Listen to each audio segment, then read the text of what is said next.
Hello, everyone. Oh, thank you. Hello. I'm really happy. We're really excited. We're going to be sharing this talk with you today. In this conference, more than in any other time, I heard so many people with a strong desire of learning more about cultural practices and how to implement them. And we can't forget that economy is a social science. And for the last year, we've been using all our energy towards the cultural build of the token engineering commons, and maybe we can pass forward a learning or two. So to start. Yeah, so here's what we'll go over in this talk. What are cultural practices and why do they matter? The TEC cultural practices, what are our key takeaways, and how do you get involved with the TEC? Testing. Okay, good, we're working. So what are cultural practices and why do they matter? Cultural practices are routine behaviors that shape a culture, that bind a community together, and they're normally passed through social transmission. So you're in a community and there are certain behaviors and certain norms that you adapt because the rest of the community is adapting them. And values are the DNA of cultural practices, and I want to share with you the values that the TEC has voted on and holds dear. So pro-social, constructive inquiry, accountability, and non-hierarchical, transparent, accountable work ethic. Livia and I sat down this week and we did some mind mapping around so what are our cultural practices and how do we categorize them and where do they fit in? So that's the heart of this talk. And this is what we really are here to share with you today. I can't start talking about the TEC in another way that is not on our culture of gratitude. And this is thanks to the praise system that comes from Giveth and the common stack that we've been using in the TEC since the very first month or so. So most of you might be familiar with, or many of you might be familiar with the praise system. Praise. Here's a little bit of how it works. So anyone in the community can praise each other for amazing things that are happening. And this praise goes straight to a spreadsheet. And this spreadsheet is looked at every 2 weeks and quantified by a number of individuals that are very well involved in the community. And this praise praise is a very subjective measure. As you can see, it can be from anything. So a grand variety of subjects can be praised. So this subjective measure is quantified into an objective measure that is the impact hours, and the impact hours turn into TEC tokens will turn after the hatch. That is the phase we're at now. So why is praise so important? How this changed completely our culture is because unseen and care work can be acknowledged. And not only, but all the spectrum of work that happens in the community can be seen and put into the public. And this really starts to create a bond between people and makes people feel like they are seen and that they belong. And this is really important for a big problem in the DAO space, that is accountability. So we're coming from a very fun and gratitude place and hitting something that seemed very hard to be touched on, that is accountability. So how does that happen? Is because when people feel good where they're at in their work environment, in their life environment, when the people that are collaborating with you are your friends, you don't want to let them down. So you're collaborating with somebody, you're going to keep that up. And I can't even remember of a case of something that was dropped in TEC. People commit with something and they go forward with it. And this really started a celebratory culture. So some of the things that we've been doing since the beginning is having some opening questions in each call. And a lot of people joined and they were like, why do you spend 20 minutes of a call in an opening question? It seems like a waste of time.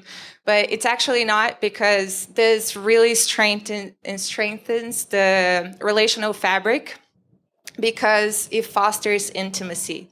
And people want to know each other. Like, look how everybody's happy being here just by being close to each other. And it's really difficult to get that in a screen. So what is the max we can do to maximize that?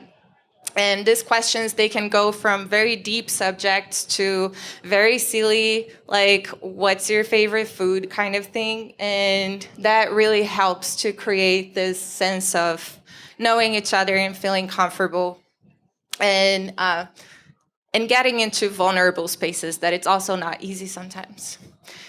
And also we have in our Thursday call, that is the big community call, a huge public praise. So it's the time that everyone can come in and everybody has a minute to shout out the most praises they can. And this is part of this celebratory culture.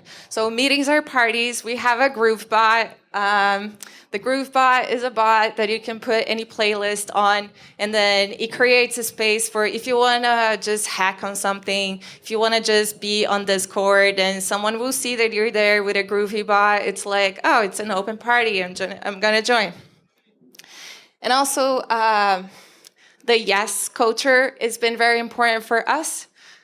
When you want to do something, you come with an idea and you ask someone, oh, what do you think about that? We should do this or that. And the person said, yeah, but maybe we could do this, this, and that. Like, you're immediately bummed. You don't want to hear a yes, but you want to hear a yes, and that's where a lot of the collaboration starts, because you come with an idea and then someone else has something to add on top of it. And that's how a lot of the collaborations start working. And that's the playfulness of the thing. Nobody needs to take themselves too seriously. We're just experimenting here.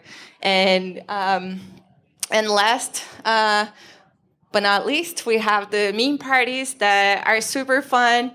Griff has been the biggest holder of the meme parties, so maybe you guys are going to join after this call and give us strength our meme culture, because it's the best way to pass forward very complex information into something that is digestible and fun and people understand. So we've been doing a lot of that. Shout out to all the TECs that have been doing memes. They work really well for us. So with that, we follow to a space that can hold duocracy. So duocracy basically means that anyone who sees a problem, a challenge, or an opportunity has the agency to act on it. But how to create that agency? It's really challenging when you're just arriving to a new environment and it's like, oh, do whatever you want. And you're like, I don't even know where to start, where to go, who to talk. And for that, you can expect people will succeed if you don't give them the support to have the agency. So some people have more ease with leadership positions, and some people need more support. So how we can balance that out is by the praise culture, by the celebratory culture, that holds the path for people to feel like they can have the agency. If they fail, it's okay. We are learning. We are collaborating and having fun together. So it's also important when proposing something, when you want to do something, you want to offer a solution path when raising a problem. So you don't want to just come and say, oh, this is all wrong. I don't know how to fix it, but deal with it. So how can you start looking for the solution? But also, if you don't know, some people might know, and that's how a lot of the collaboration starts.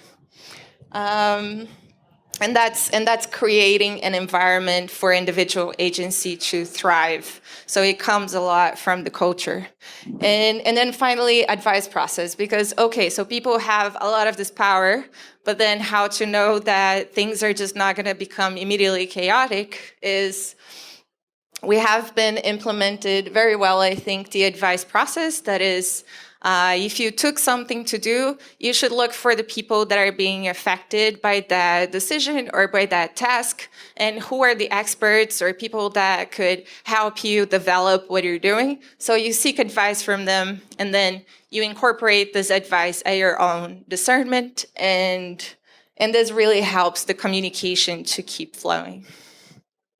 Take this microphone, it has a lot more leeway. Okay, so our structure is part of our cultural practices, and we have working groups. And working groups are essentially groups of a number of contributors and stewards, and it's where our concentrations of work get done. So we currently have 12 working groups listed here, and we have 2 working groups that are like in the process of launching themselves, and that's something that's really cool about the TEC. The initialization is very self-determined and self-organizing. A group of people can get together. These 5 people here can decide they want to work on something together, something social activist related, if I'm reading my audience correctly. And they can decide to launch a working group in the TEC, and they can start to hold meetings in the TEC and have contributors come who have aligned interests and aligned things that they want to do. So publishing a manifesto is one of these things that we have to do, right? It's like, okay, you're a working group, but do you know what you want to do? Do you know what your goals are? Does the people in our community know what you want to do and what their goals are? So we publish a manifesto and make them all publicly available on our forum so that people know what it is that they're coming into when they come into these calls. And we have calls weekly or bi-weekly, depending on, how fast or how, paced that working group is operating. And then talking about calls, we have calls rituals. So I don't know how many people here have gone to a call and they spend an hour with like 10 or 15 people, and you get off the call and you're like, was that worth that hour of my life? Am I going to ever get that hour back? So we have basically, modeled that every working group call has an agenda that's on the calendar that you can open, and you can decide whether or not you want to come into that call that day because you know what we'll be talking about. We also make sure that everyone has a chance to speak, whether it's through an opening question or it's through a question about, something related to the TC, some direction that we want to go. We make sure that everybody gets to speak by passing, basically the mic, right? Passing the mic to another person on our Discord server. What else do we have here? Opening questions. Yeah, okay. Newcomers. So this is quite important. I'll talk about it a little later. But newcomers might feel a little awkward jumping into a group with, 10 or 15 people who've been working together for a number of weeks. So in order to help appease that, we actually say, hey, Paul, nice to see you. Welcome. Would you like to introduce yourself and tell us how you found the TEC? So that people feel a little bit welcomed every time they're participating in some of our calls. And lastly, agency. Livia already talked about it, so in the interest of time, I will just keep going. So first of all, what is a steward, right? I like this definition a lot, so I put it here. Basically, they're responsible for the planning of management and resources, but more importantly, their responsibility is to shepherd and safeguard the valuable of others. So the TEC have stewards. And the stewards are either leading a working group, so this concentrated focus of effort to achieve a certain goal, or they are just people who really know the TEC very well. They might know the domain well, they might be subject matter experts, they might have been participating in our community for a number of weeks or a number of months usually.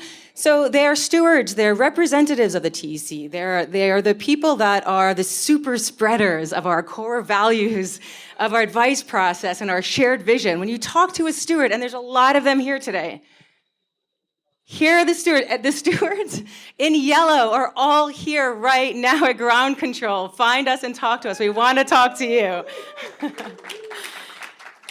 So they're the super spreaders, we spread the virus of, our core values. And also coordination. If anyone caught Owiki's talk last night, this is just like a nod of respect to him. It always has been all about coordination. That resonated with me so hard, so I added it to my presentation today. And we do that in a few different ways. We are following or inspired by Scrum, which is basically like a lightweight process framework for agile development and or coordination. And in our case, it's coordination. And Scrum aligns really well with our internal practices. Specifically the 3 pillars are transparency, inspection, and adaptation. So we do this through 3 key events: sprint planning, sprint review, which is actually our community call where we show the work that we've done week by week, and lastly, the sprint retrospective. So in the planning, each steward from the working group just says, we look at our ZenHub board, which is basically a viewport into a GitHub repository where we have all of our coordination issues. And we look at this board and we say, okay, what's in our product backlog? What do we want to do these next 2 weeks? You know, the legal working group might want to do certain things related to legal, of course, the transparency working group, Hatch Outreach working group, Gravity working group, decide what work they're going to do, and they talk with all the stewards about the work that they're doing that week. That way we have mutual accountability. At the end of the 2-week sprint, we look at what we've done and what we said we would do and what we actually got done. And there's not, this isn't a shame game. It's not to make people feel bad. It's just to keep us in check, right? Like a gentle mutual accountability. Did I, Tamara, the steward for the working group, for the stewards working group, do what I actually said I wanted to do 2 weeks ago? And it's not always the case that I have, right? And then it's, okay, the retrospective is like, what did we do well? What did each working group do well? What did I personally do well? What did our community do well? Let's celebrate those things. They're so easy to forget. You have a great thing that you did. You launched something, and then you close the issue, and you never think about it again. So we make sure that every 2 weeks, we celebrate and remember all of those things that we did. And then comes the other part, the roller coaster of emotion, where it's like, all right, what didn't we do so well? What can we do better if we just think about how to improve it? And we list those things and we read them together, again, as a large group of stewards. And then we brainstorm actions to improve. So it's a real introspective event.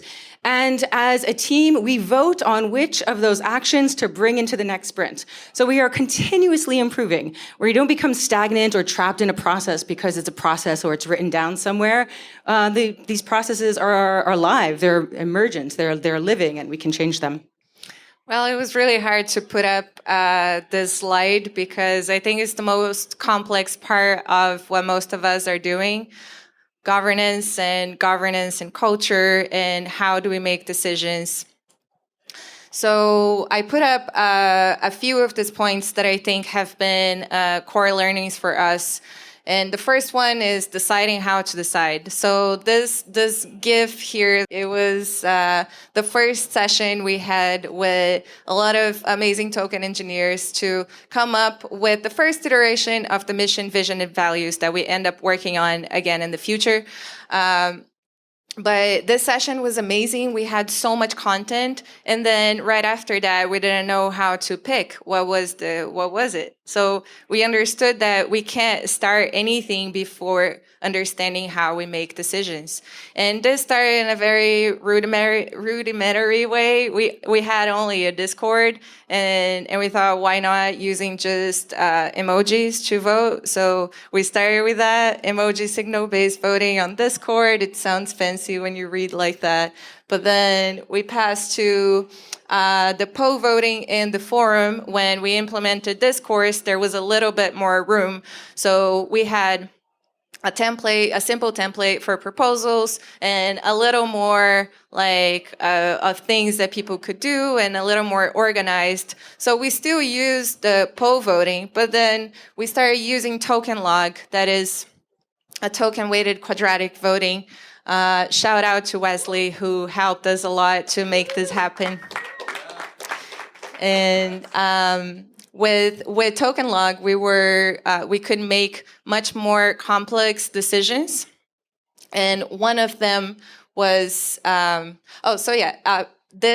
this two guys here started our polycentric governance space that we use more than one tool before even having a DAO that will introduce many other tools, and each one of them needs a cultural practice for how they can be used, because even tools on chain, they have multiple things that they can do, but sometimes you don't want a DAO that has God power to be just transferring tokens. You can have a more contention space for tokens to be for funds to be managed and send in that DAO, and you can use the other one for like maybe just smart contract decisions or bigger implementations that need different parameters. So with culture, we can also touch on the on-chain part of things.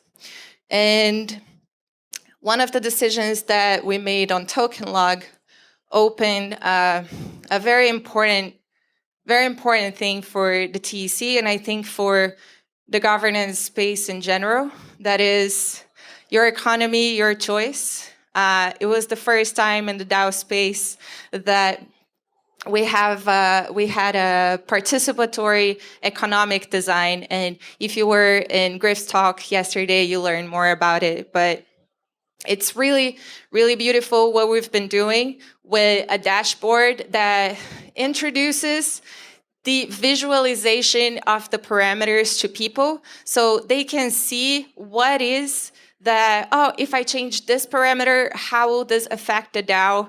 How many people here have an understanding of how the parameters of a DAO work? Okay, about half. So it is great already, and how can we get the other half onboarded? And that's through education and through information. So we had so many sessions to inform people about what is each one of these parameters, how they can affect in this way or another. We had debates because people had different beliefs, and by beliefs, we understand how cultural this is. So if beliefs are in the core of our economy, how come are we not thinking about cultural practices to build economies? So it was really enlightening for us, and this process is going to continue now to pick the parameters for the bonding curve and the conviction voting app. So if you guys are interested in learning more about how the parameters of a bonding curve work, you can join us for the next round of param parties. Okay, I have another audience poll. Who here feels like they belong to a community? Okay, here's some people who don't feel like they belong. Come talk to me. You belong with me. Okay, so inclusion. We feel like it's part of the thing that threads our community together. I've taken this quote from one of the 10 principles of Burning Man. I'm sure a lot of people know it, but I really feel like even though it's not officially ours, we would say this, we really align with this. We welcome and respect the stranger. No prerequisites exist for participation in our community. And I will say that is really accurate. It's the token engineering commons, but we're not all token engineers. It's a cross-disciplinary field, and there are a lot of people that come from different disciplines, and everybody is welcome. Whatever you have, whatever skill sets and knowledge and experiences you have, it's valuable in the TEC. We have a packed calendar, and we're open to anyone to join. I'm going to say we hold space for all voices to be heard, and we focus on orientation. And I'm going to quickly talk about transparency because we are short on time. Transparency creates trust. We have multiple different ways to do it. We use a sprint board to see who is doing what. All of our calls are recorded and on YouTube, so you can go and see all of the calls that we have ever had for the last, let's call it 6-8 months. Praise quantification is open, and each working group is audited and given a transparency score to see how well they align with the criteria for transparency. Now this, I am not going to rush on, but I'm going to go quickly. Education is so important. The TEC is an oasis for knowledge seekers. We will quench your curiosity thirst. There are so many different education initiatives, from Angela's TE Academy to our in-house TEC labs. Shout out to Angela and YGG, one of the TEC stewards. Graviton trainings, which is led by Juan Carlos. The book club, which Metodo and Witwiki just recently relaunched. Please check it out if you're interested in reading Elinor Ostrom's seminal work, Governing the Commons. The book club happens once a week, and it's really interesting to participate in a group discussion about that book because it's very heavy and academic. And then I just want to talk about the spotlight. So every week we have a call on Thursdays. It's our community call, all hands, a lot of people from the community join. And at the end of it, we do a spotlight. Spotlight of a TE project. So we've done Token Spice, Ocean Protocol, Metagame, Opolis, Near Protocol, Grassroots Economics. How many people here had conflicts in their DAO? Yeah. Yeah, and maybe many of you are not even speaking out loud too. It's a big thing, and that's why we have gravity. Gravity as the force that pulls us together, and it's important to keep the harmony in our community. So Juan Carlos has been doing an amazing work on creating a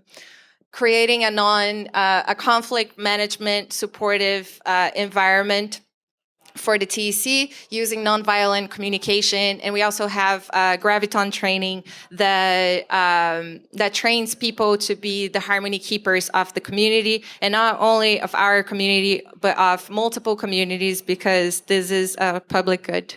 And conflict management is encouraged even for very small issues. But if issues happen to scale, we have graduated sanctions from Ostrom, and Ostrom has a really beautiful way to see this, that is a forgiving practice. So I'm seeing a wave. I'm so sorry we are over time. So just our key takeaways is that culture is a living organism. Experiment, analyze, iterate, test your assumptions. It's crazy how many assumptions we have. It's really important when that certainty hits to question and see where is that coming from? How is that going to benefit the collective? And promote debates. People have divergent opinions, how to find compromise, how to learn with each other. Welcome vulnerability. I don't need to explain that one. Everyone knows how important it is. Be humble and grateful, and consider applying Austrian principles to your community. Thank you. All right, just one last thing. How to get involved with TEC. Join our Discord, jump on our TEC calendar, and join some of our calls. Come talk to us right now. Thanks, everyone.